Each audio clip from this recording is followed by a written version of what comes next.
Okay, good evening, everybody. I hope I am clearly audible. Can anybody please confirm?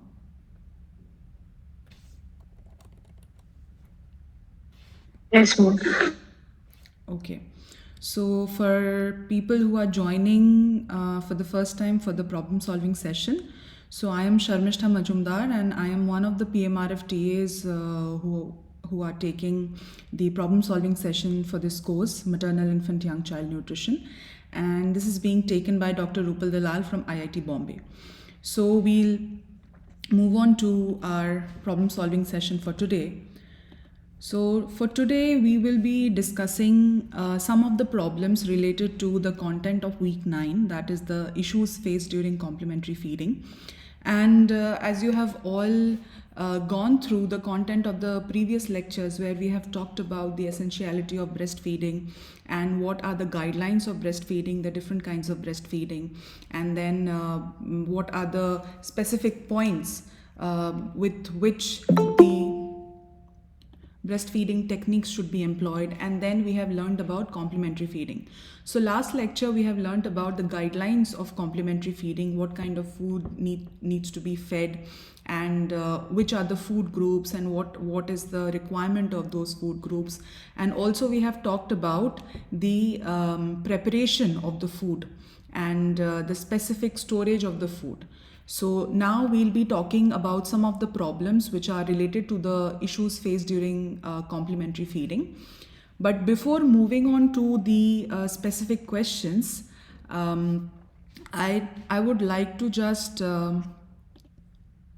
yeah, just a moment. So some of you had raised a query regarding the solutions of the lecture 7 not being available on the portal. So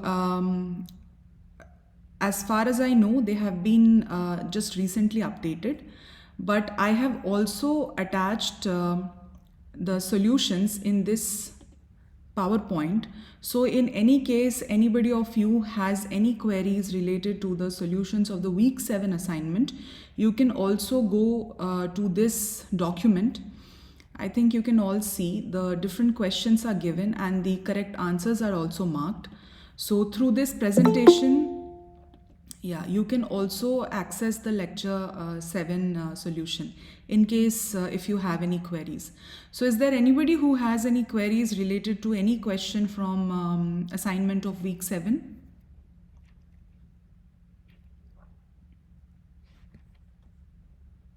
I'm assuming there is nobody. Okay, so maybe you can just go through the answers, and of course, it has also been updated on the portal. So now we'll move on to the problems. Okay, so the first problem, so as we are just discussing the practical issues which are related to the complementary feeding, so of course, if we are talking in terms of the severity of the questions, so these questions are pretty simple, but of course, you'll be getting questions like these only in your assignments and in your final examination. So please go through the questions and also practice these kinds of MCQs because they are important from your evaluation point of view. So the first question is, which of the following should the child eat in the morning? Right. So a lot of you have Third already. option. Yes. So the third option is the correct answer. That is nutritious breakfast before milk. So as we have already gone through the recorded lectures, and also we know that only through milk or only through cow milk the entire nutrition which is required for the child cannot be substituted, right? And also, if the child during complementary feeding is only having a glass of milk or only having tea or biscuits, so that is definitely not adding up to the entire nutritional requirement of the child. So obviously, a very nutritious breakfast before milk is required for the child, where in our Indian families, mostly what we eat in the morning, they are very carbohydrate rich food, right? So the kinds of aloo paratha or poha or whatever the specific kinds of food that we eat in the morning, so those are carbohydrate rich. So the attempt would be to remove these carbohydrate rich food and try to accommodate protein kinds of food for the child's daily diet. So, for the nutritious breakfast along with milk, the child should be given proper amounts of protein rich food and also fruits, right? So, the child needs to have a proper balance of proteins and also the different kinds of vitamins and minerals. So, yes, the correct answer for this question is nutritious breakfast before milk. So, we'll move on to our next question. How much fruit juice should a child under 2 years of age drink? Anybody with the answer?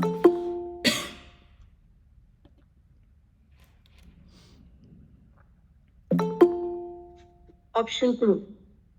Okay. So we have most of you answering option B, right? So child should not drink any fruit juice. Yes. So practically, if we think about these situations, we have seen children who drink fruit juice, or maybe their parents are giving them fruit juice.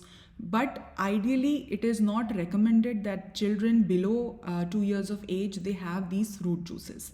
If at all, not if at all, obviously the fruits need to be given and they have to be given in their whole form. So whenever we are talking about fruits being given to the child, so it should be the whole fruit in the place of fruit juice. And of course, whenever we are considering the different commercially bought sources of fruit juices, so they are full of refined sugar, and it is not at all advisable that the child be given these externally bought fruit juices. Yeah. So of course, the commercially brought or the packaged fruit juices are a strict no. They are a strict no. And also, if they are given fresh fruits, so these fresh fruits should be given in the whole form. So there will be two advantages related to it. So the first thing, since the child is already in a teething phase, right? So the child has started to get the different kinds of tooth. So there are incisors, there are canines, there are molars, there are premolars. So of course that will sensitize the entire oral environment of the child as to how the chewing can be mediated. So it is very important that fruits given in smaller pieces or in whole pieces they are given to the child. So yes, I can see somebody has written a different option. So please keep in mind, children under 2 years of age, it is advocated that ideally they shouldn't be given any fruit juices because they are the major sources of refined sugar, and so they can be more deleterious than being advantageous as to give the advantages of fruits. So whenever we are giving these fruits to the children, it should be more in their whole form, right? So we'll move on to our next question.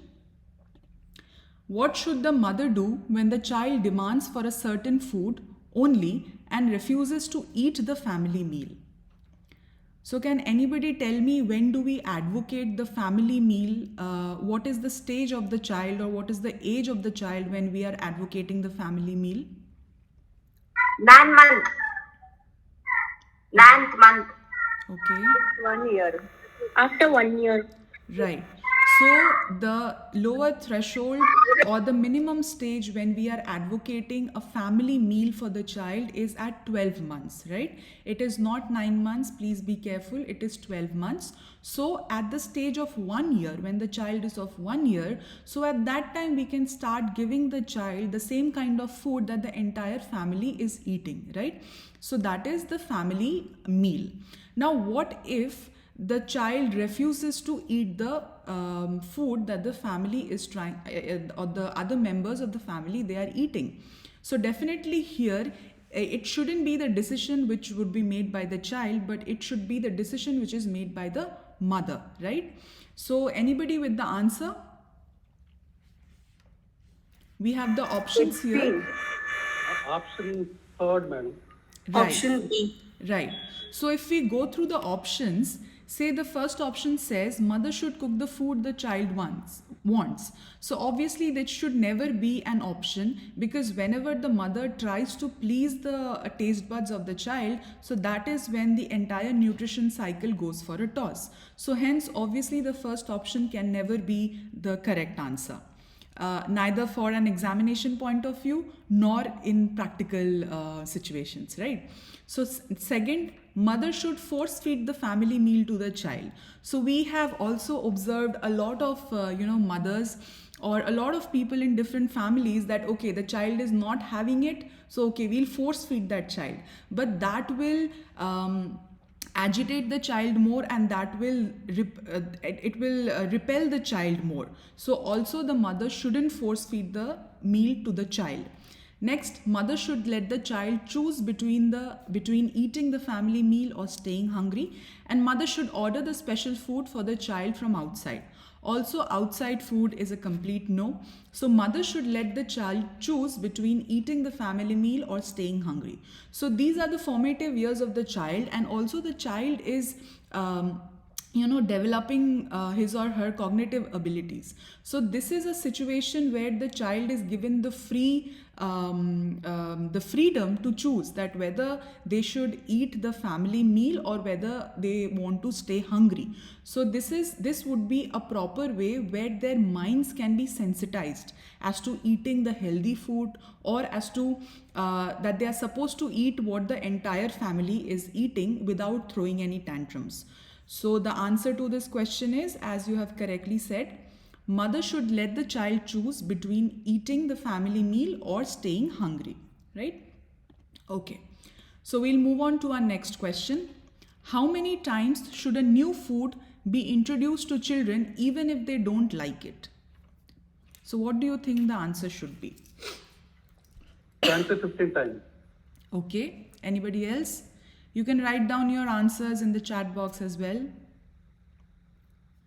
Ma'am, I was not clear about the frequency, like in a week, in a month, how frequently a new food should be introduced. So this question, are you talking specifically about this question? Yes, ma'am. Right. So this question, this talks about, we have learned previously that whenever we are introducing a specific kind of new food, we are supposed to introduce these new foods every 4th day, right? So what if you are introducing this new food and the child denies to have that food? So will you give up? Obviously you will not give up. So now what is the minimum advocated number of times that you will try to feed that child with this same group of food?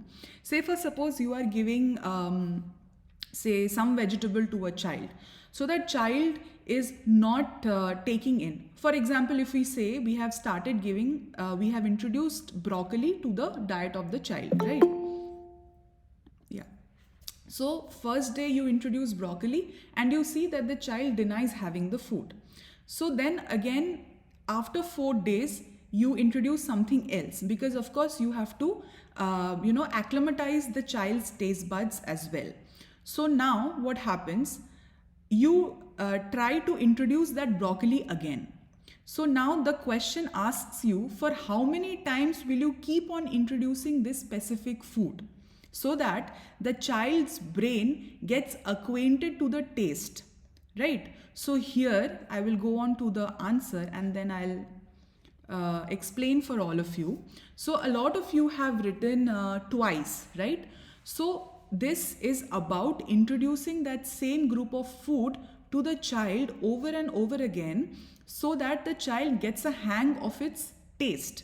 So how that food looks, how that food tastes, or how does that food smell. Yeah. So the entire sensory, like all the sensory perceptions of the child will be entirely related to the specific kind of food. So basically this is about the number of times you are introducing that child to this food, so that the child can now make his or her own decision whether they like the food or they don't like the food, right? So this frequency, like as they say, it is not a feeding frequency, but it is a minimum number of times where you will introduce it.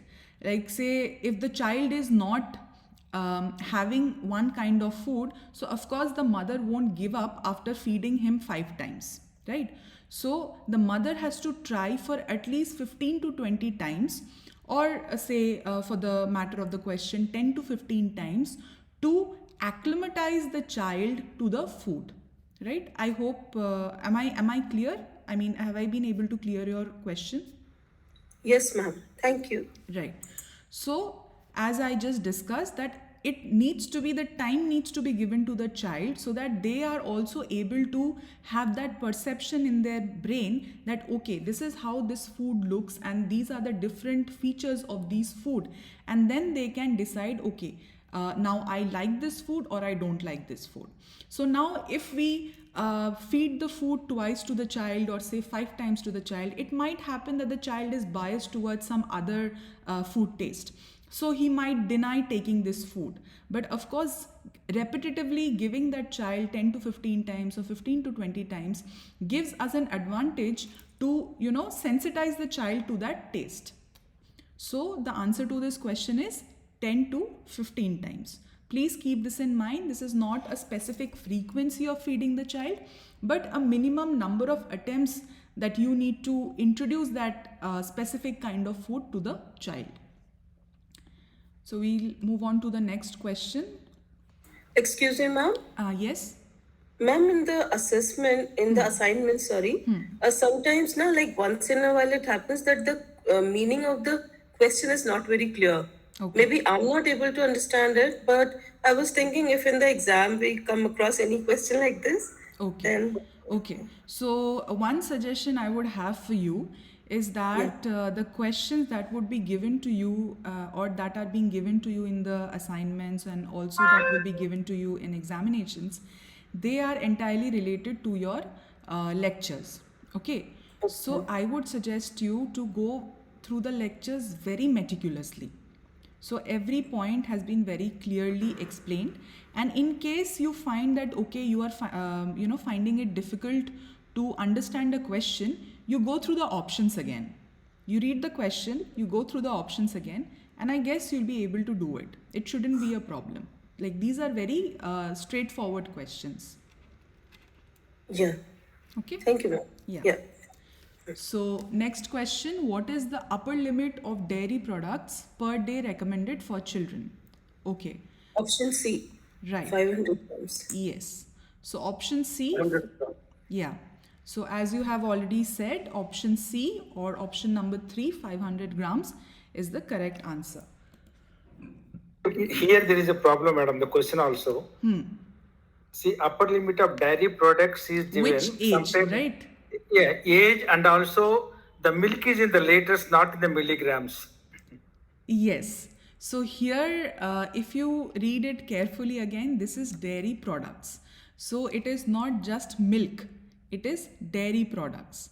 So this is one thing. And the second thing about the age part, that I understand, but of course these questions, they have been specifically taken up from the question banks that are designed, that have been designed for you people. So of course I haven't changed the, the language of the question. But of course, the age part I understand because that is not clear. But if you again go through your lectures, so these concepts have been very clearly discussed. So you can take into consideration that since they have been discussed properly, so you can assume that these kinds of questions will be asked to you, right? So this is number one. And number two, as I have mentioned, it is not just milk, but we are also talking about the dairy products. So when you go through the recorded lectures, you will, you can, maybe you can just recapitulate. Whenever we are telling about the upper limit of dairy products, it is not just the milk, but also the kinds of other dairy products which are being given to the child. So that may be paneer, that may be curd, or any other kind of dairy products. Say, in some other situation, if some other dairy, any sweet made from any dairy is given to the child. So it is advocated. Yes, somebody raised a question. Ma'am, sorry. Yeah. After I just wanted to talk after you explained this. Yeah. The thing is, I had last time I had asked a question, regarding the answers of the solutions of the seventh week questions. Right. I had asked in the question section that you had told me, Mm-hmm. but there was no response and there's no update also. Yeah. That I'll means just come again back. I'll answer just is come still back not to there. that. Give me 2 minutes. I'll come back to that. Sure. Okay. So yeah. So for this question, so this is not just the this is not just the milk. So hence the options that have been given are in grams. So they are also talking about the solid form or the solid dairy products like paneer or curd. So whenever this is taken into consideration, it is advocated that a child should have maximum of 500 gram of all the dairy products cumulatively taken into account, right? So I think I have been able to clear your questions that you had regarding the unit and the unit in the options, right? Yeah, yes, Is it ma'am. fine? Thank you. Yeah. So please go through the questions. Like these are very straightforward questions. There is nothing to get confused or anything. You go through the recorded lectures. Your questions will be very straightforward. Just read the options and your answers are in front of you. Just don't get confused, right? Okay. So before moving on to the next question, I would just like to clear the doubt regarding the assignment 7, right? So today only at the start of the problem solving session, I have talked about it. Maybe I'll just repeat again. So if you go through your portal, you will see that the assignment solutions, they have been updated. Okay, so there has been an email communication, but I am not sure whether it has been to everybody or not. So if you are you can find the solutions in the same the portal where you usually find all the answers. Apart from that, in this presentation also I have added the answers. You can see if you click on this lecture 7 solution, you will see this document. So this document has all the questions that were there in your assignment 7, and of course you have the correct answers marked here. So in case you have any issues assessing the solutions in your portal, you can also go back to this presentation and take a look at the answers. I hope I'm clear. Yeah, sure. Thank you. Yeah, okay. So we'll move on to our next question.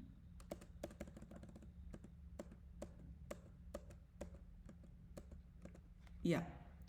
So our next question is, what could happen if children eat too many dairy products every day? So now we have just seen that they are not supposed to eat over 500. Yeah. Yes, okay. Yeah, option A. Right. So they are not supposed to eat over 500 grams of cumulative dairy products in a day, right? Now, what if these children, they eat more dairy products than it is necessary for their body? So what will happen? So very rightly, as you people have said, eating more dairy products than what is required for the body will lead to iron deficiency anemia, right? So here we can talk about the two possibilities. We have the human milk and the cow's milk, right? So in cow's milk, we had discussed in our previous sessions that the amount or the percentage of iron is very less. So if somebody is having dairy products, so that iron is not even being supplemented in adequate amounts into the body. So number one, it is deficient in amount. Number two, the iron might not be able to, the iron might not be absorbed properly in the body. So unless and until something, a macronutrient or a micronutrient is properly absorbed into the body through the digestive system, if it's not absorbed, it will not be able to play any function in the bodily mechanisms, right? So the absorption is also poor. So now what happens, because of this less amount of your iron, and also the poor absorption. So because of this, the entire stores of iron is depleted in the human body, and that can be a causative factor for iron deficiency anemia. Again, another thing that might happen if the child is more concentrated into eating more of dairy products, so the child might deprive himself or herself from eating more nutritious food, like say vegetables and fruits, which are more rich in vitamins and minerals. And so, say for example, red meat and other leafy vegetables, which are very rich source of iron. So, if the child is not again having these leafy vegetables and red meat, so that also in this entire cycle leads to iron deficiency anemia. So, it is very important that the child, we have heard about a lot of families in the Indian scenario in different rural areas, and we keep on hearing these stories that our child has grown up, tall and strong, drinking a lot of milk, eating a lot of dahi, paneer, chach and all of it. But then again, this concept comes into consideration whether or not these children are anemic or not, right? So please remember, whenever we are seeing a child or whenever we are seeing a mother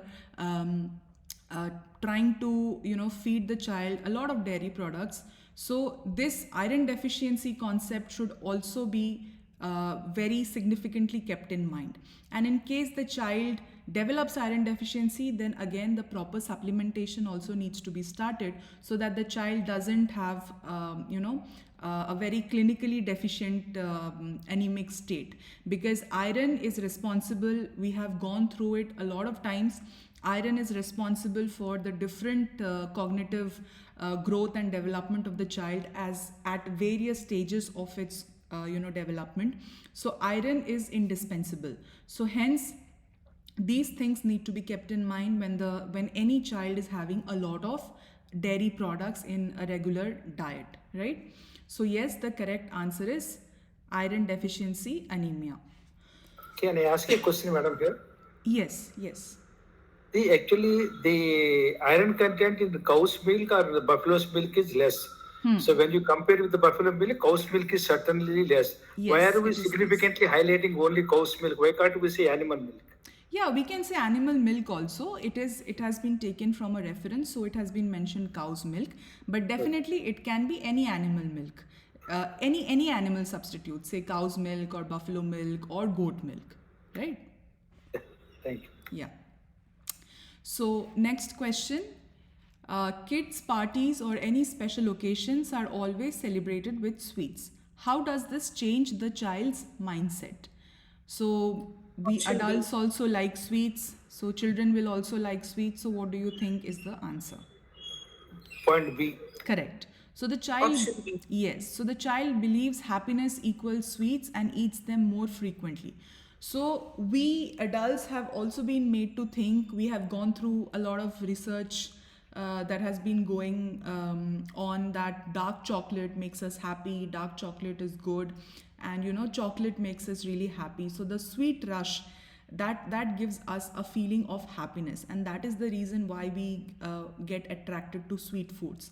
Now if these children are so much attracted to sweet foods even at the nascent stage of their growth, so that will be deleterious for them, because these refined sugars won't allow the other kinds of nutrients to give them the proper kind of nutritional requirement that they deserve, that the children need, right? So hence we have also discussed this in our previous sessions, that whenever we are initiating complementary feeding, the sweet taste is the last to be introduced, right? And that is also not in the form of any refined sugar, jaggery, honey or anything. It is through fruits. So please remember, whenever we are also introducing the sweet taste to the child, it is also through fruits. And there are also some places in India who there are different communities in India who have this practice of feeding honey, jaggery and this what is this sweet stuff, which is just when the child is born. So as we have all seen, definitely all these are contraindicated at birth, and also when the child is being getting the complementary feeding. So at that time also refined sugars, honey, jaggery, these are not to be given at a very frequently. So this the answer is definitely B.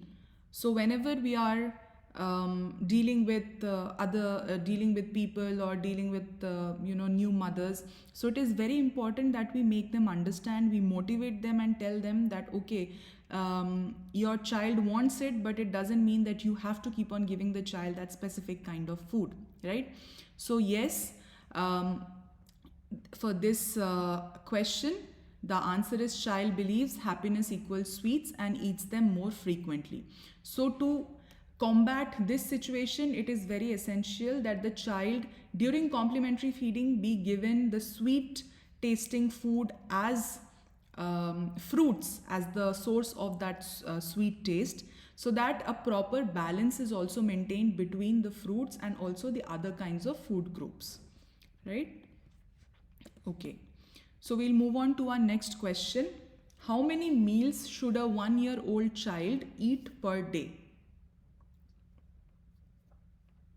We have discussed this the last session Option also. 4, 5 meals a day. Right. 5 meals a day. 5 meals a day, correct. So when we were talking about the 6-month baby or the 7-month baby or the 8-month baby, so every time the baby is growing, the requirement also increases. So similarly, when the baby is now at the verge of 1 year or 12 months of age, so now the baby's requirement has increased 4-folds or increased many folds. So now what happens, along with breastfeeding, the child now needs at least 5 meals. So hence, the 1-year child or the 12 months old child, they have a requirement of a minimum of 5 meals along with breastfeeding, right? So please remember all these age stages and what kind of requirements they have. Say for at a stage of 7 month or at a stage of 8 month, what is their requirement, and how much of food do they need. So for your purposes of your examination, please go through these carefully, right?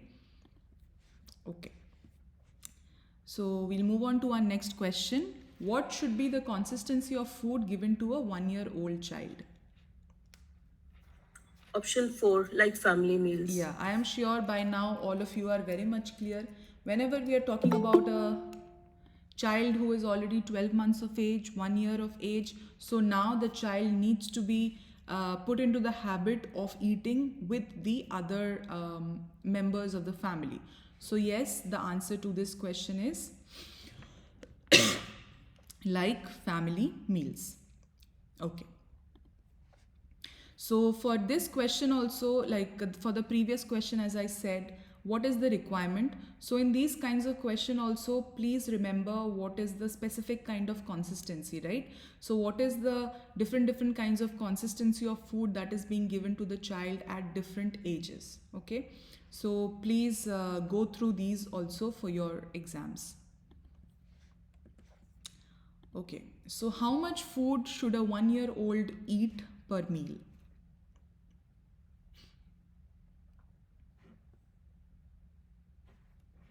Answer? 1 cup. 1 cup. 1 cup. Option 4, 3 cups. 1 cup. 1 cup. Okay. So anybody, why somebody said 3 cups? So why do you think it's 3 cups? Yeah, I think I'm wrong. I felt it should be between, it should be more than 1, but there was no 2 cups. Okay. So Yeah, I think 1 cup. yeah, the answer is 1 cup. And whenever we go through the requirement of the 7-month-old or 8-month-old, so the babies at that stage, they require a half cup of it, right? Half cup of food. But whenever we are talking about the 1-year-old child, 1-year-old child, so we will go with 1 cup. So in the tutorials that you people have seen, so this is a kind of cup that they are referring to, and I think there was a question last time regarding this, but irrespective of other guidelines, I would stick to the tutorial that has been given to you people. And this is an approximate volume of 250 ml, right? So this is the cup which has been used as a reference whenever they are saying the 1 cup or half cup in the tutorials, right? So for a 1-year-old child, per meal their requirement is of 1 cup. Okay, so we'll move on to the next question. If the mother gives healthy food to the child on special occasions, such as dishes from the celebration recipes tutorials, how does it change the child's mindset? So of course there are a lot of very informative recipe tutorials that are there on the portal. Of course I will not be discussing problems on these recipes, but they will be very helpful for you people at the practical front, right? So please go through all of these. And coming back to the question, so what do you think would be the answer? Option 4. Okay. Anybody else? Option 4, ma'am. Option 4. Okay.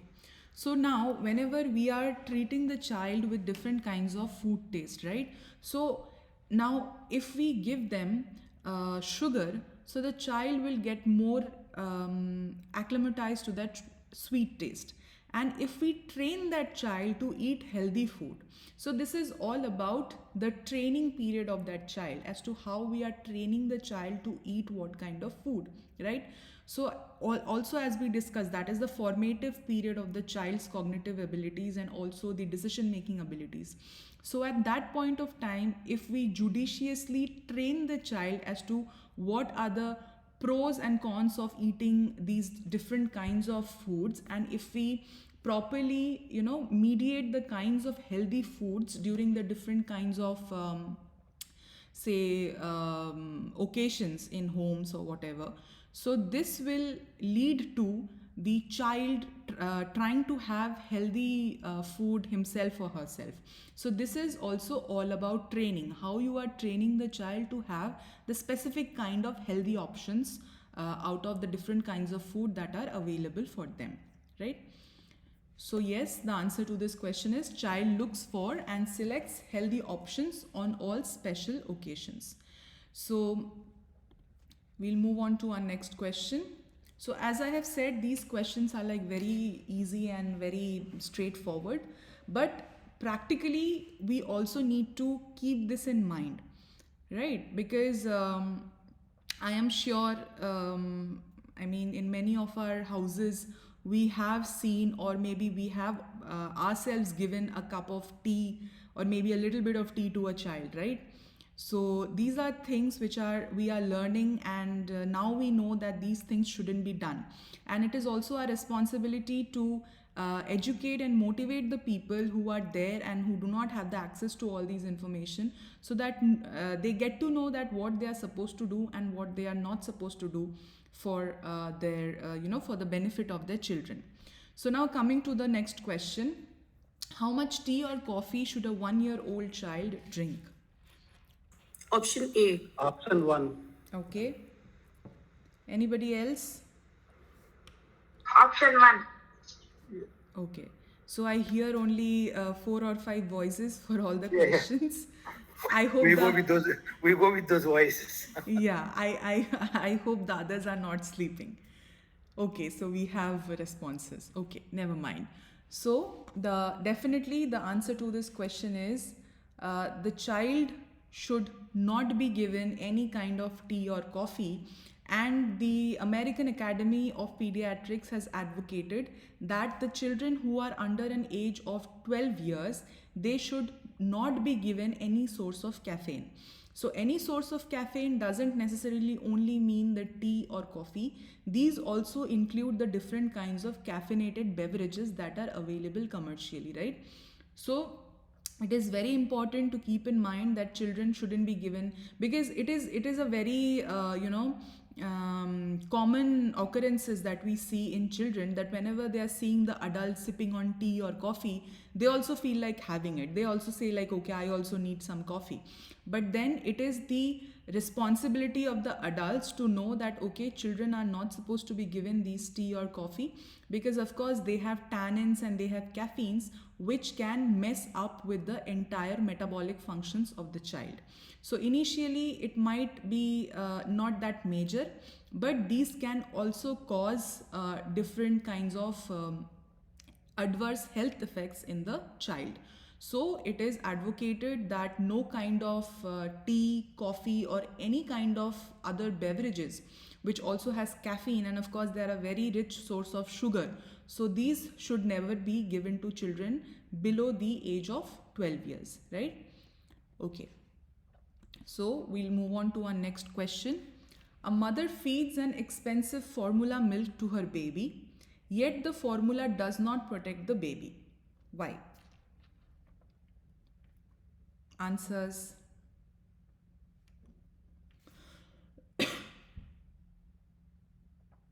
Why is everybody silent now?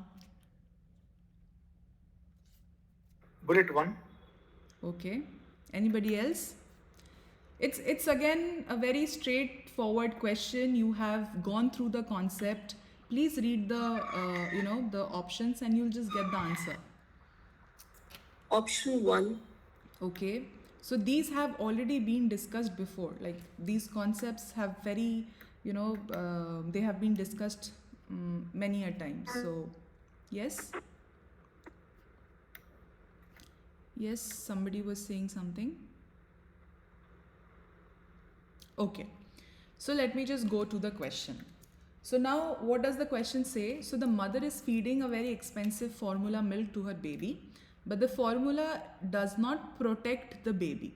So whenever we are talking about protecting the baby, so what do we know about protection? What does this protection stand for? Of course, that is the immune system of the baby, right? So this protection is protection against the germs or the different kinds of microorganisms that are around. So what do we know? Okay, let me ask this question. So when we are talking about breast milk, what is the major difference between breast milk and formula milk in terms of these immune protective agents? How will they protect the child, or will they protect the child or not? Like They breast protect milk the- has colostrum also, which They gives protect- lifelong immunity to the baby. Okay. Yes, somebody else was saying something. And it has a lot of antibodies which helps the baby to avoid from allergy and other problems. Right. So let us just recapitulate a bit. So the first milk which is coming, it is the colostrum, right? So the colostrum is very rich in all these antibodies. So can anybody tell me which is the antibody which is present in colostrum in major amounts?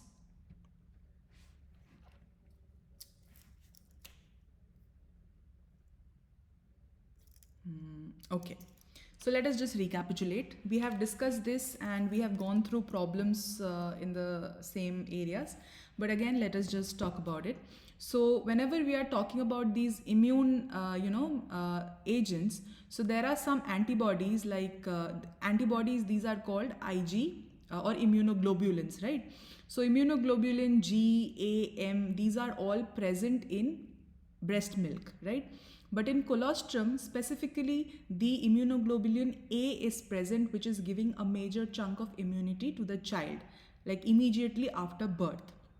Now, whenever we are talking about breast milk, as I've just mentioned, we have all these immune agents that they are fighting infection. So infection fighting factors, they are present in breast milk. Now let us come to the question. The mother is feeding formula milk, right? So the formula milk is a synthetically made milk. I mean, it is processed in a synthetic manner and it is made in that way. Like it's not a synthetic milk, but it has been processed, right? So now these formula milk, they do not have those infection fighting properties. They do not have those factors. So Number one option, formula feeds do not have antibodies, living cells and good bacteria, thus resulting in increased risk of infection. So I would also suggest you people to go back to the previous sessions. We have talked about in the session where we have talked about the composition of breast milk. We have seen that there are different kinds of antibodies, there are different kinds of beneficial bacteria which is present. Can anybody tell me what is present in breast milk that is helping in the growth of beneficial bacteria? We have gone through all of these in the composition of breast milk. Anybody? Am I audible? Yes, ma'am, but we don't know the answer. Okay. So let us just recapitulate. So if you go to the composition of milk, do you remember we have studied about something which is called bifidobacteria? Can you remember? Yes. Bifidobacteria, right? So the first option, which is talking about antibodies, living cells and good bacteria. So these are all the different kinds of components which are present in breast milk, right? So for example, antibodies are present. Bifidobacteria is one kind of, bifidobacteria factor is present, which is helping in the growth of bifidobacterium, which is a good bacteria. So all of these, they are present in breast milk, but they are not present in formula milk, right? So the answer to this question is option A. So whenever we are talking about formula feeding, so there is a chance of giving more sugar to the baby because there might be more amounts of refined sugar, right? The formula can be made with genetically modified organisms, that is the GMOs. So we are again exposing the child to these kinds of GMOs. There might be risk of allergies, then again synthetic vitamins, and also increased risk of fat deficiency. So these are all disadvantages which are related to formula feeding. But on the other hand, when we are talking about breast milk, now what are the advantages? Now since the mother's milk already has those antibodies, the mother's milk already has those immune factors. So the child, when the child is breastfeeding, so through the milk it is already getting that antibodies, the maternal antibodies, and that is helping the child to develop its own immunity, right? So this is the immunity which is when the child is born. So of course the child doesn't have the immunity of his or her own. So what is the first stage of immunity? How will the child save himself or herself from different kinds of infections? So that is the immunity which is being passed from the mother to the child through the breast milk, right? So second, with this, of course, since there are different infection fighting factors and allergy fighting factors, the chances of allergy also reduces. And as we know, we have gone through this, the whole process of feeding breastfeeding, it aggravates or it expedites the bonding between the mother and the child. And also there is weight normalization, like with the feeding of breast milk, the child, there has been seen that even underweight child, they have beautifully grown into proper weighted babies. So is there any confusion related to this question? Have you been able to remember what you had previously studied or anything? Any queries?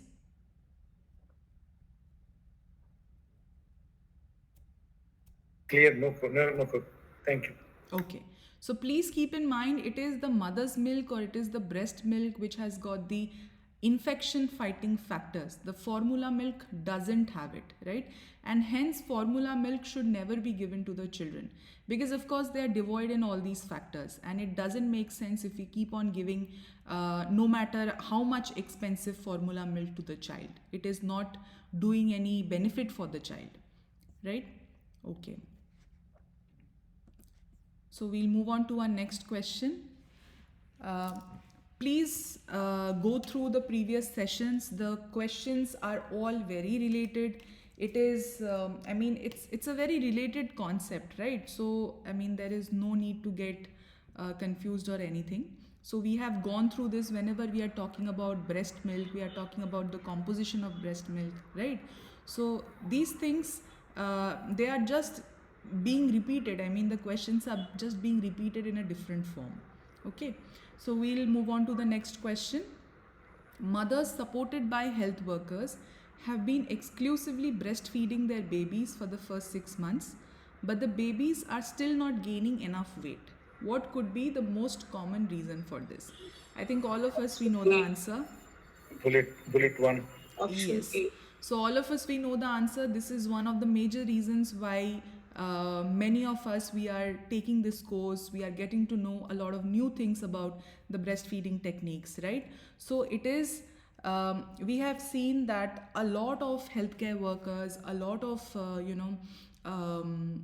Anganwadi workers, a lot of new mothers, they are trying very hard, and they are getting supported by different kinds of health workers to know the specific techniques of breastfeeding. But sometimes what happens, even after employing those techniques, they are not able to see an advantageous or a beneficial weight gain or a good weight gain in these kind of children. So hence, the most common reason due to inadequate knowledge about breastfeeding skills in mother and other healthcare workers. So we have gone through the different kinds of breastfeeding techniques, and whenever we are talking about the latching during breastfeeding, so those points also, they are very important. Why we are saying that the mouth of the child should be properly, there should be a deep latching, and it should engulf the nipple and the lower part of the areola. So there might be situations where people think that, okay, the whole breast needs to go into the child's mouth, and that is how the breastfeeding can be done.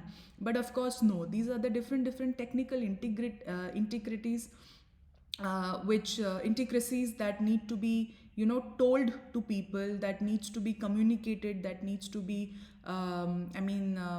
we need to educate and motivate the other people, so that there can be employment of proper breastfeeding techniques, right?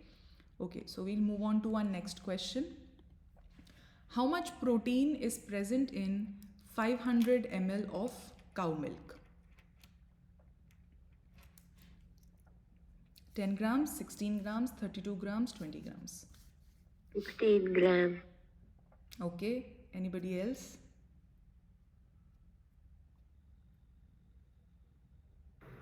Is bullet B.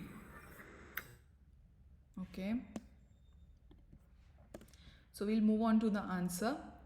So you can see, depending upon the different companies, you might see you might see a little bit of difference here and there.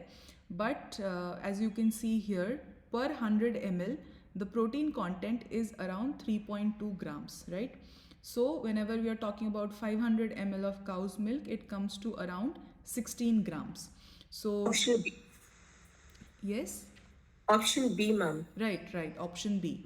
So the correct answer is option B, 16 grams. So you might find a little bit of, deviations from here, where it comes around 15 grams or 17 grams or 16.5 grams. But this is the approximate, where in 500 ml of cow's milk, there is around 16 grams of protein.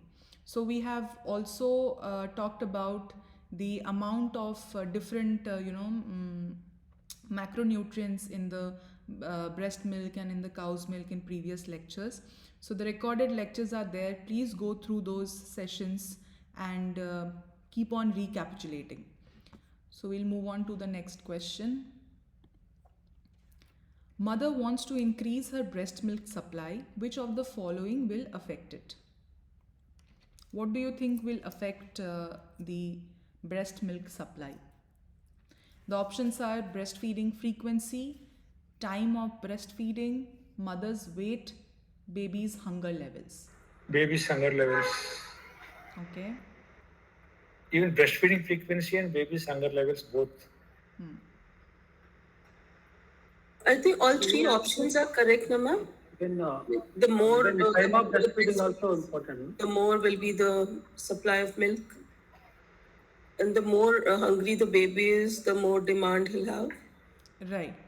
So here, then, I mean, again, the options are interrelated.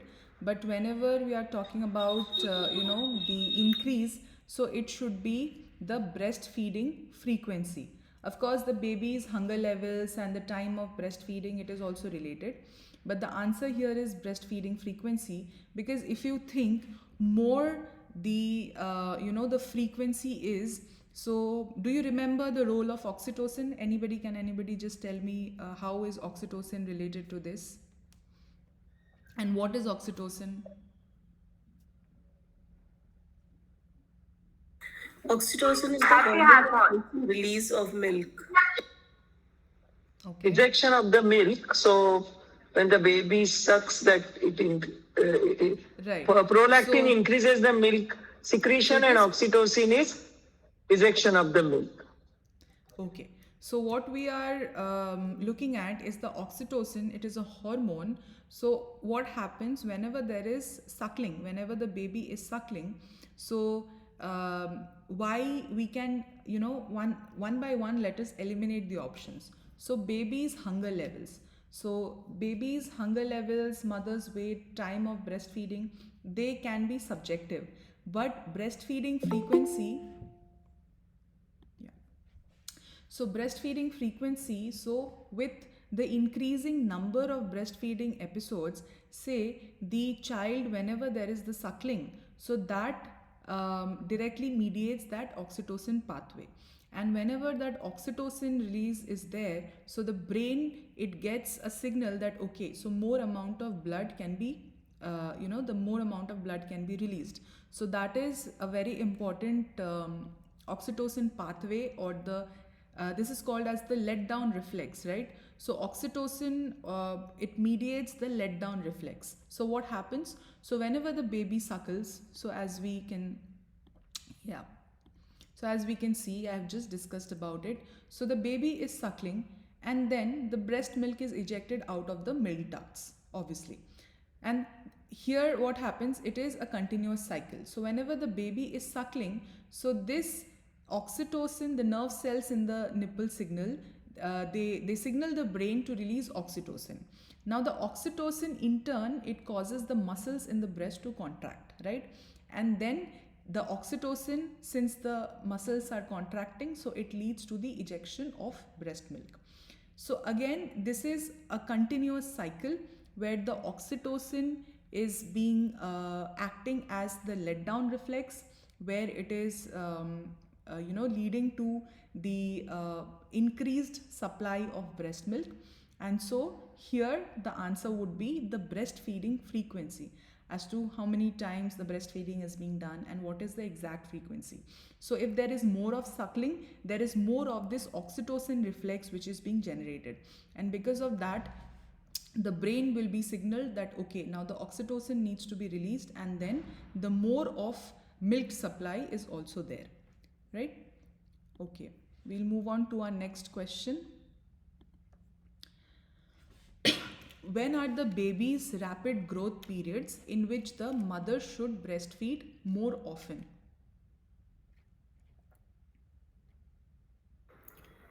Point 2, bullet 2. Okay, anybody else? Option number B. Okay. Yeah, right. So, Option B. option? Option 2, B. Okay. So, I see most of you have said option B. So, can anybody tell me what are these rapid growth periods called as? There's a very specific name for these periods of growth that is seen in children. Growth spurt. Growth That- spurt. Right, growth spurts. So there are specific, periods during the different lifetime of the child, and the lifetime of the child, and also when they grow up into adolescence. So there are different specific kind of, specific time periods when they have a growth spurt. So what happens, their all functionalities, they are increasing at a higher rate, and whenever they are growing more, so that entails that their requirement or the nutritional requirement also increases, right? So whenever we are talking about a baby's growth here, it has been seen that the baby has been they have been seen that they have a growth spurt happen every 3 to 4 weeks. So if we consider that according to American Academy of Pediatrics, the infants or the babies, they have been found to show growth spurts at the beginning of the second week. So the second week, and then again at 3 weeks, 6 weeks, 3 months and 6 months. So if we consider our options, so the second option, which shows the 2 weeks, 6 weeks and 3 months, it is a continuity, right? So this is the correct answer. So please go through the different the specific growth periods or the specific time when there are growth spurts which are observed in children. And what happens, so whenever there is the growth spurt, so the different kinds of the different kinds of features that we have seen in children whenever they are hungry or whenever they are trying to communicate, so all of these also get activated. So there is more of hunger. So since there is increased hunger, so hence the mother should also breastfeed more so that the baby is satiated. Then again, there might be sleep pattern changes. There might be crankiness or grumpiness. The child can become agitated. And also there might be, more of the child might be feeling discomfort during sleeping, and all of these features can be there during the growth spurts. So these are specific periods of growth when they are rapidly growing, right? Say for example, when the child is growing, as we call a lag phase, like it's going on, or a stationary phase, not a lag phase, a stationary phase. So the child is growing steadily, and then suddenly there is an exponential phase. So this phase during which the child is having different kinds of growth, the child is having a growth spurt. So these are important phases where the nutritional requirement also increases. So hence it is to be told to mothers who are not informed. It is to be communicated to family members who do not know that there might be growth spurts like this where the baby is more hungry. So they might be, it might happen that during such a phase the baby is crying more, the baby is getting agitated more, and the parents do not know what to do. So it is very important that they are also informed that there will be, these are very physiological or these are very normal phases of the child's growth where they can get agitated, they can get more hungry, and they can cry. So these are like the specific growth spurts or the specific rapid growth periods. Yes, so the answer is 2 weeks, 6 weeks and 3 months. And apart from that, we know that it is a continuity of say 2 weeks, 3 weeks, at 6 weeks, 3 months and also 6 months. So we'll move on to our next question. During Is there any data that shows what is the maximum weight gain during the growth spurt periods? Okay, so I am not sure at the moment. Maximum weight gain, right? See, generally a child gains weight an average of Yes. 1 kg per month.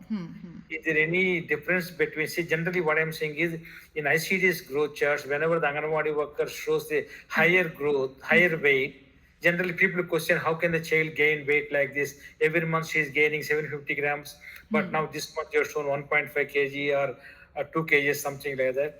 So if there is an understanding of like that, Yeah, so ideally, if we think like that, of course, the requirements of the child is now increasing because the child is now the growth, since it's exponentially increasing. So of course, the entire requirement of the child's body will also increase. So that might lead to greater increase in weight, but if you specifically need a data, I can figure Yeah. that out. Yes. yeah, thank you. Yeah.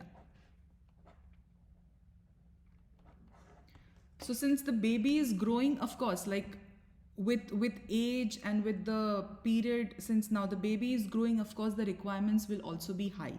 So more amount of energy is required, more amount of food is required, and so there might be corresponding weight gain as well, which is completely normal. Okay, so during breastfeeding, mother expresses milk and thick milk comes out in a spray. So what should the mother do?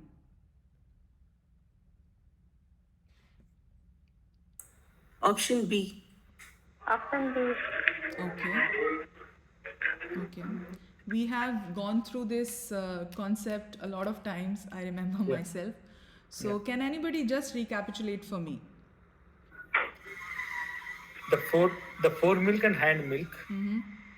So the hind milk is there means actually until the hind milk is completely comes out there, the mother should not change the breast, so that the mother is able to feed the baby with the required fat. Yes. So as very correctly said, here we are talking about two kinds of milk, which is fore milk and hind milk. So fore milk and hind milk, these are the two types of mature milk, right? So we have seen that whenever the baby is being born, the mother has something called as colostrum, which is the first milk. Then after 2 to 4 days, there is a period of transitional milk. And then after transition milk, there is mature milk. So that mature milk also has fore milk and hind milk. So the hind milk is stored at the back part of the breast tissue, and the fore milk, it is more watery. So the fore milk, it is more, it has more of protein and carbohydrate contents, and it is more watery, and it can flow it is very dilute. But the hind milk, it is more rich in fat. So it is very important that the hind milk reaches the child. It is not that, many mothers might feel that, okay, the the fore milk has been given to the child and now it's okay. But if a child is only fed on fore milk, it might be seen that the child is not getting proper development and the child is not increasing. There is no proper weight gain, the child is not growing properly, there is lesser development, because in hind milk there is a specific kind of fat. Can anybody tell me what is that? Omega-3. Right. So omega-3, it is present in hind milk, and in breast milk we know the two kinds of omega-3 fatty acids which are present. These are the EPA and the DHA. So these are very, very important for the brain development, for the eye development, and the heart overall health of the child, right? So these are present in the hind milk. And so the inspection of whether hind milk is there in the breast or the remnant of after feeding the child, how much of milk is there in the breast. So we have read about the press, compress and the release mechanism, right? So that is also done to see whether there is remaining of hind milk. So now if we see that watery milk is coming, so if watery milk is coming, we can say that, okay, it is the fore milk. So now the mother needs to keep on feeding the child from the same breast.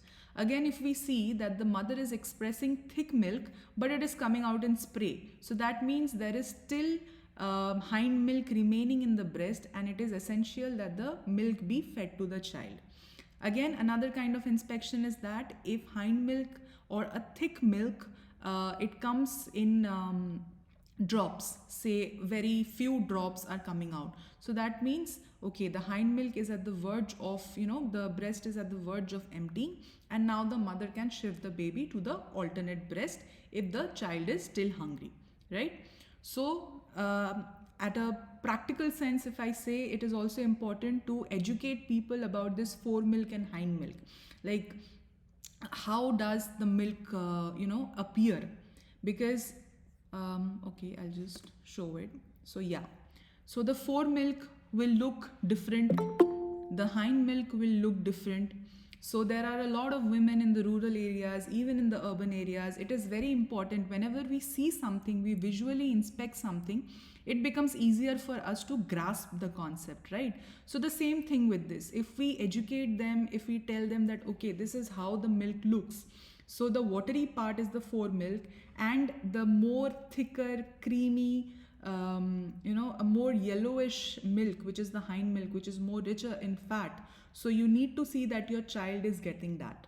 So of course, this is very important, where we can tell them that you can inspect and you can see what amount of milk is remaining in your breast, and based on that you can decide whether to shift the child to the alternative breast, or whether to keep on feeding the child from the same breast, right? So these are all overlapping MCQs. You have gone through it, so just keep on going through the same concepts. It's the same thing, right? Can I ask you one question here, ma'am? Yes, sure. That is it right to conclude that the child need less effort to drink, to suckle fore milk, and more effort to suckle hind milk? If we talk about suckling, maybe it is more easier, the palatability is more easier, but of course the suckling reflex would be the same, right? So Okay. definitely if you talk about the suckling, it is the same, whether or not what consistency of milk is coming. Okay. But then that, the receipt of that milk, or the specific consistency and the specific palatability of that milk will differ definitely Okay. as to the consistency. Okay. So next question we have, if mother is vegan, what deficiency her baby may most likely have if she is breastfeeding exclusively? Anybody with the answer? B12. Option 2. Okay. B12. Okay.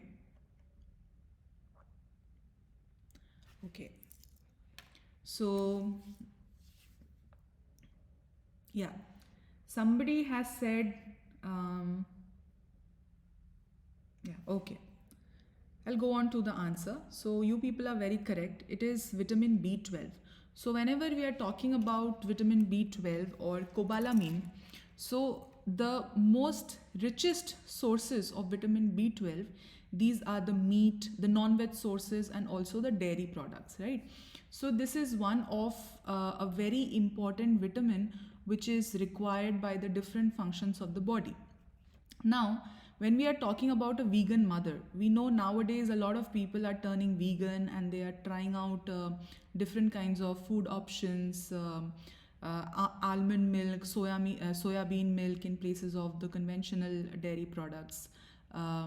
So what might happen if a mother who's vegan, or say vegetarian, even this is the same case in case of some vegetarians who do not take dairy products in a very efficient manner, or they are deficient in it. So this might lead to a very major deficiency in the child, in the breastfed child, which is vitamin B12 deficiency. And this vitamin B12 deficiency is one of the important factors which can cause anemia. We have seen how a lot of our children and a lot of our mothers are anemic.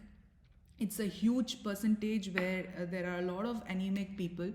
So this is important, where if mothers are vegan, they are devoiding themselves of the richest sources of vitamin B12, and that can lead to this vitamin B12 deficiency, and hence pernicious anemia, as a matter of fact.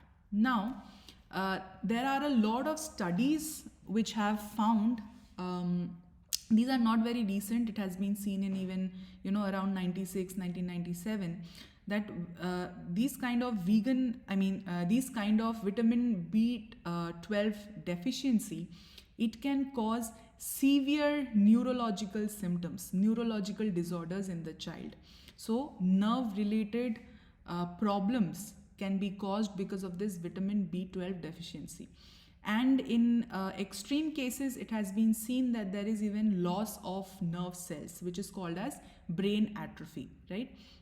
So these are very extreme cases, and if you are interested, there are a lot of papers which have showed that vegan mothers, when they are breastfeeding, they are actually doing more harm when they are not taking in the required nutrition for them. So this is more harm than benefit to the child when they are devoiding themselves of the specific kinds of rich sources of vitamin B12 like dairy products or other non-vegetarian sources, right? So yes, if it's a vegan mother, vitamin B12 deficiency is a very serious consequence or a very serious side effect which has been seen in a lot of patients. So as you can see in the graph, it shows that if it has been seen in patients who are not having meat or who are vegetarian and who are vegan. So it can be seen that there is increased deficiency of these specific nutrients, but in case of vitamin B12 and iodine, there is marked deficiency. So it might happen that the babies of the vegan mothers, they are severely deficient in iodine, and we all know that iodine is very much necessary for the growth of the different metabolic functions and the entire growth. It is required for the thyroid gland, and how iodine is very, very, very essential for the growth of the child. So as we can see, it's not only just vitamin B12, but it has also shown that it causes the deficiency of iodine, right?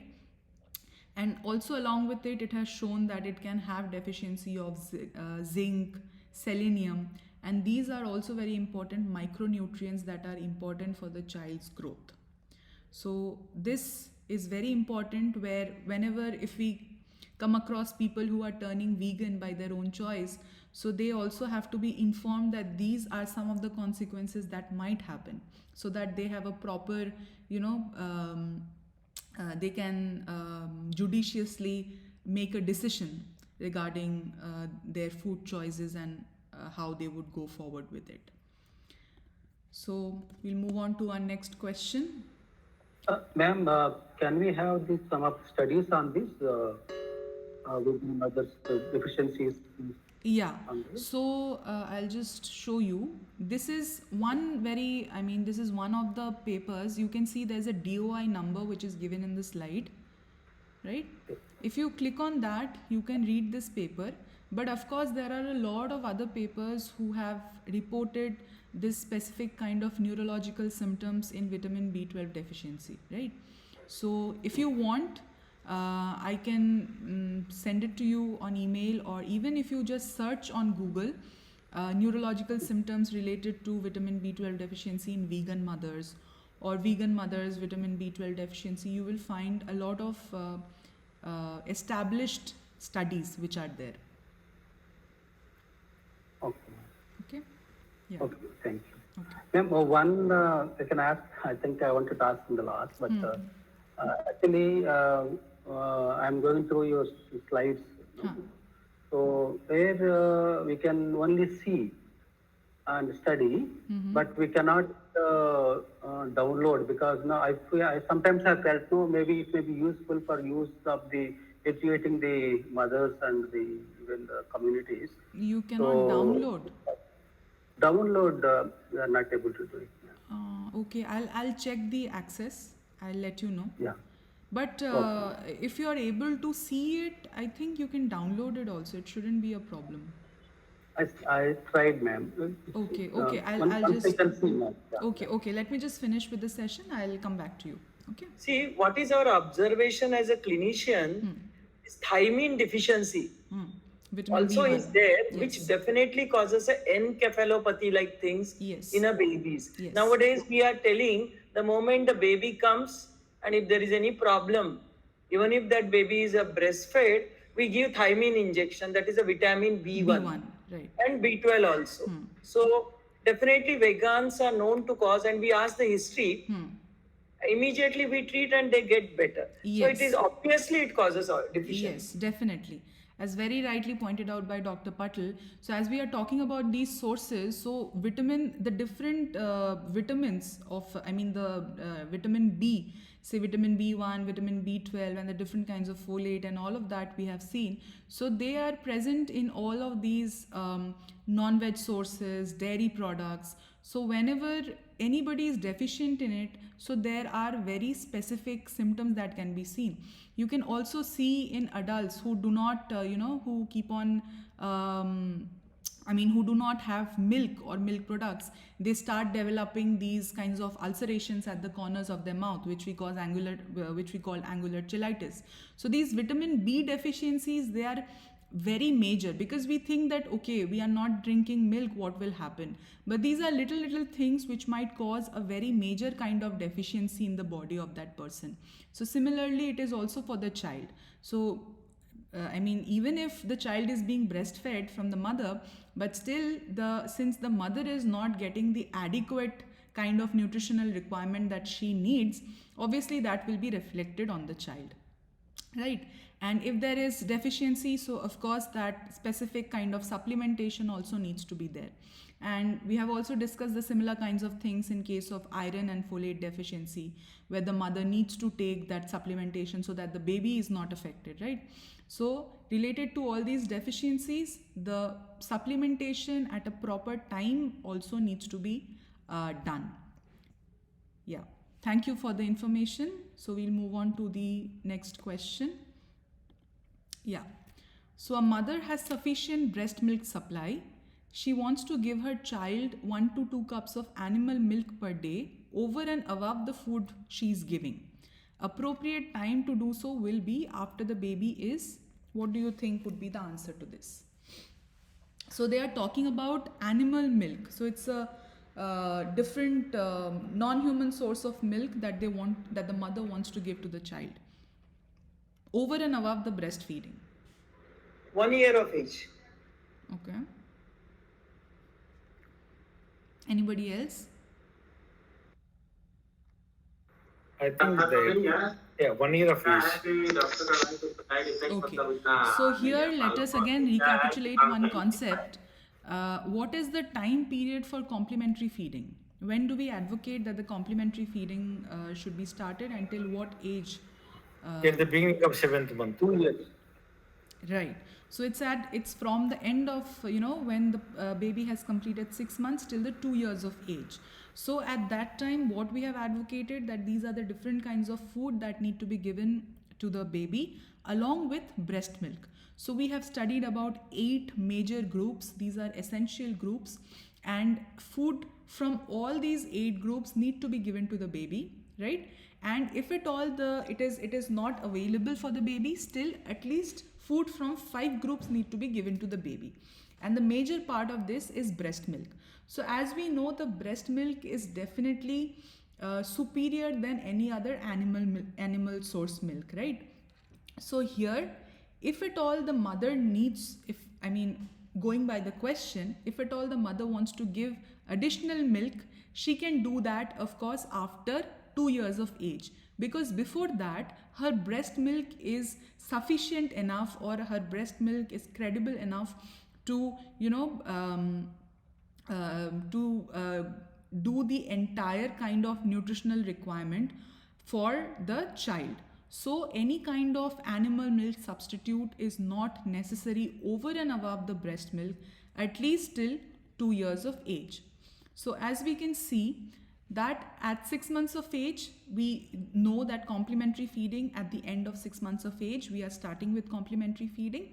And then if we start giving animal milk, say we know that breast milk is one group, we have discussed this in our previous session, that no matter what group of food you are giving to the child, but breast milk is one group of food that you have to give to the child every day, right? So now if somebody wants to give more of animal milk, so what does that do? It compromises the intake of that child.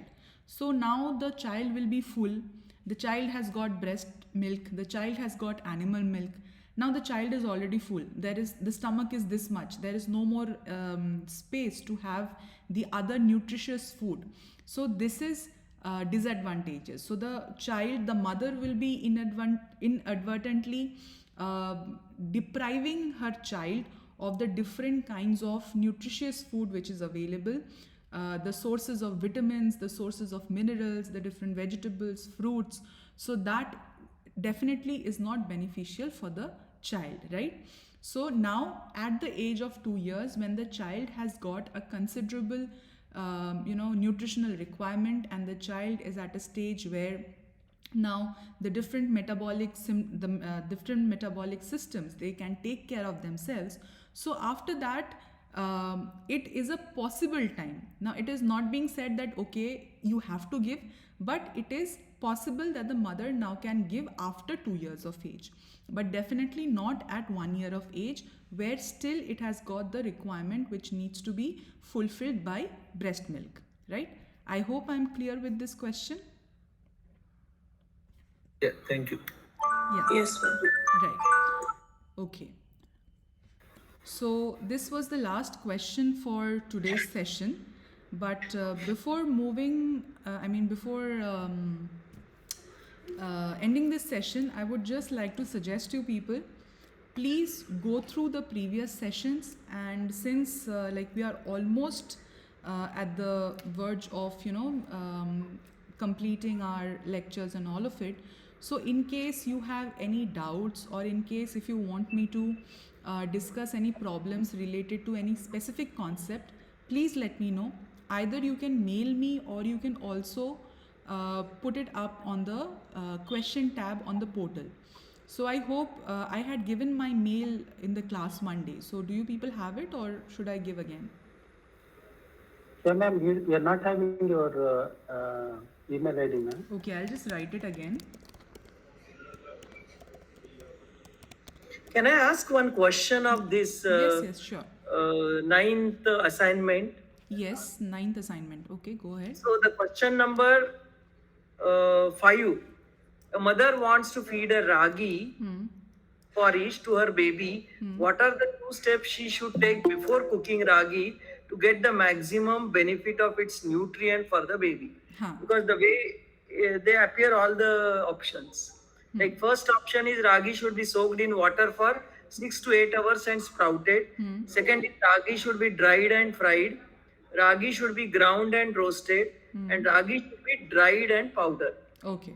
So It before, appears first one for me, I don't know. yeah, so before anything else, the ragi should be it should, the first option which says that it should be soaked for at least 6 to 8 hours, and it should be sprouted, so that it is more palatable for, for preparation of the food. So the first option should be the answer. Thank you. Yeah. So are there any doubts related to previous sessions or anything? So I have, Ananya Bajpai, why are fruits added to the baby's diet only after adding all other food groups? To give less vitamins, to give more breast milk, to limit the colors in food, to introduce other taste. Okay, so the answer to this question is to introduce other tastes before sweet taste, right? So we have discussed this in the previous session. If you go through the recorded lectures, we have very clearly discussed as to why it is important to introduce the other kinds of taste to the child first, right? Because if the child now gets a hang of that sweet taste, so it will be more, deviated towards the sweet taste, and also it has got more of sucrose and all of it, which is definitely not nutritionally significant or nutritionally helpful for the child. So the answer to this question is to introduce other tastes before sweet taste. Anybody else with any other queries? Yeah, so as I was saying, the recorded lectures are there. So I'll just clear it out for all of you again. So this problem solving session sheet that you see, so it has got the names of both the PMRF TAs who are taking sessions, and there you will find my name Sharmishtha, and in that sheet you will see the different YouTube links of all the sessions that I am taking, right? So with every week the sessions are there, and this recorded session will also be uploaded there. You can go and you can watch the recordings, and apart from that there is a folder where all these presentations will be uploaded, right? So you can go and have a look from those presentations also. And as I was saying, that in case you have any doubts from the previous sessions, like all the different sessions that we have had till date. And if you want me to go over any topic or any kinds of specific problems, you can send me an email, or you can also raise your query in the portal, right? So, and one more thing regarding Mr. Vemula's query. So I'll just check whether it is downloadable or not. But as far as I know, since you are able to access it, you should be able to download it as well. I tried, ma'am. Okay. Maybe I'll just check it and I'll let you know. Right? Okay. Thank you. Okay. So, any other queries? Yeah, since I mean, If I may be doing wrong, if any one of our team members. yeah, able to if download? anybody is able to download any this presentation, maybe you can just confirm. So the presentation links are also there on that problem solving sheet. So you will get all kinds of the presentations and also the links to the recorded lectures in that sheet.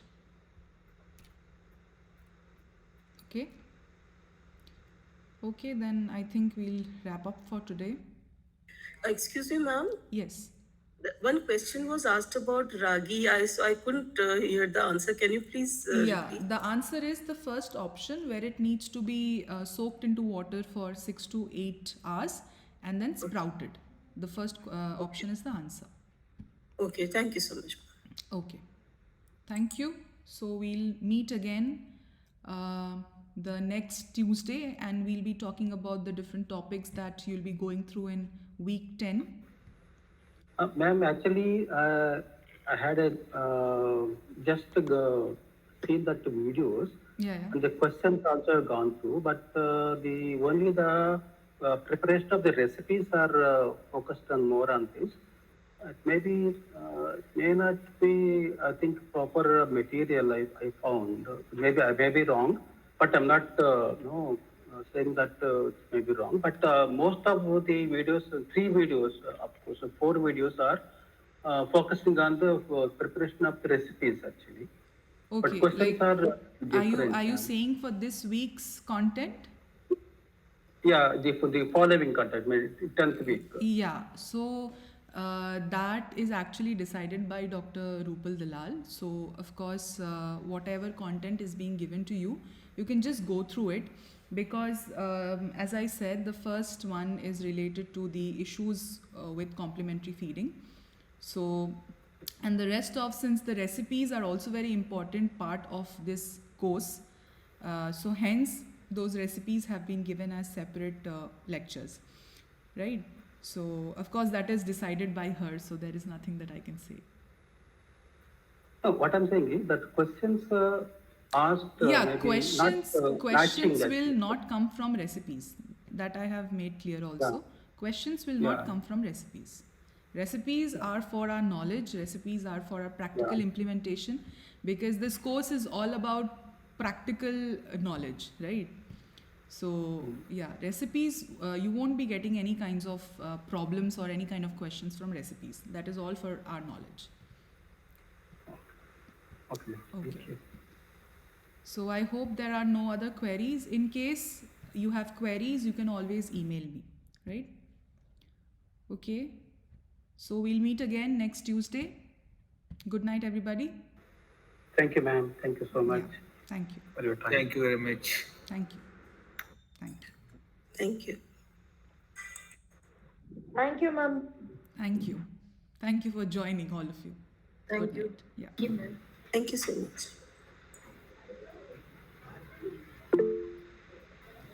Yes, you have raised a hand. Do you have a query?